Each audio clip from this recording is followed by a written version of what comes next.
जगजीत सिंह जी गज़लों की दुनिया में, संगीत की दुनिया में एक ऐसा सितारा हमारे बीच से ओझल हो गया। तो हर कलाकार जो है वो अपनी तरफ से कुछ न कुछ करना चाहता है उनकी याद में। तो कंचन जी ने बहुत अच्छा कॉन्सेप्ट, उन्होंने सबसे पहले हमें कांटेक्ट किया कि भाई ऐसा ऐसा जगजीत जी के लिए एक प्रोग्राम करना है और जिसमें सब कलाकार मिल कर के उनको श्रद्धांजलि देंगे।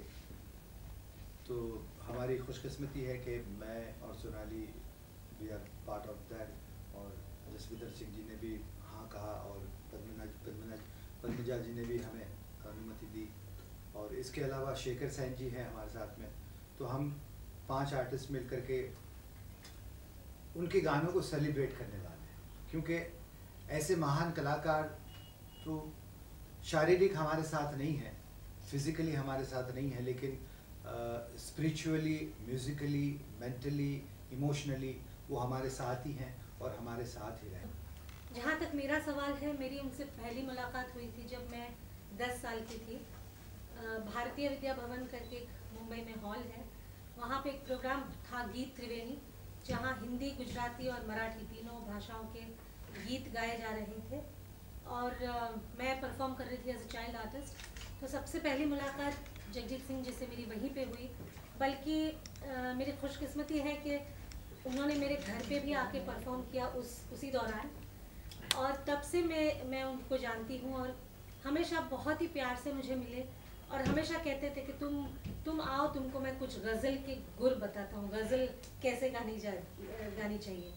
और एक बात ख़ास तौर से उन्होंने मुझे ये कही थी कि भाई चूँकि मैं भी शास्त्रीय संगीत सीखती हूँ, तो उन्होंने कहा कि क्लासिकल सीखना एक गायक के लिए बहुत ज़रूरी होता है, ख़ास तौर से गज़ल गायक के लिए।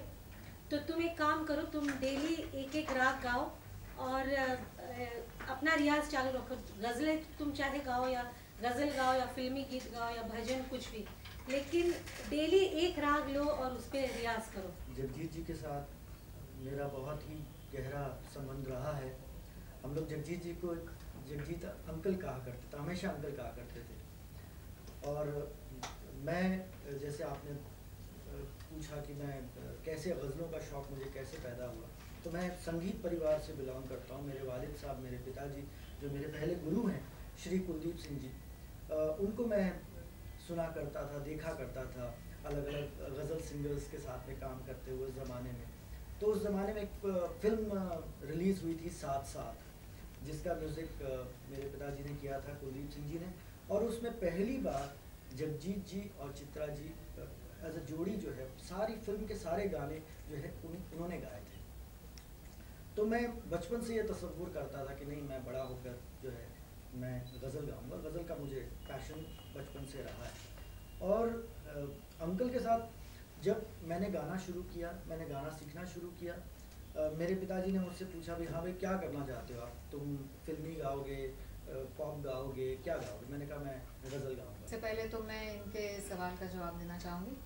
देखो, जो शास्त्रीय संगीत होता है और कुछ चीज़ें जो होती है जिसको अपन बेस बोलते हैं, सो आप बाकी कुछ भी, ये जो सारी चीज़ें जैसे आपने, मैं यहाँ पर कहाँ तक बोलूँ, शीला और मुन्नी और ये ऐसे कई गाने आते हैं और जाते हैं।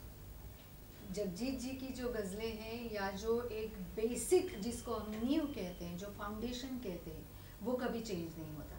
सो बिल्कुल इससे हमें डर नहीं लगना चाहिए। कहीं शीला आएंगी, चली जाएंगी, कहीं मुन्नियाँ बदनाम होती रहेंगी लेकिन ये जो गज़लें हैं, जो तुमको देखा तो ये ख्याल आया, या इनकी जैसे कहा कि कितनी सारी अनगिनत, और ऐसा नहीं है कि भाई ढूंढो कि कौन सी पॉपुलर है, एवरीथिंग, ईच एंड एवरीथिंग।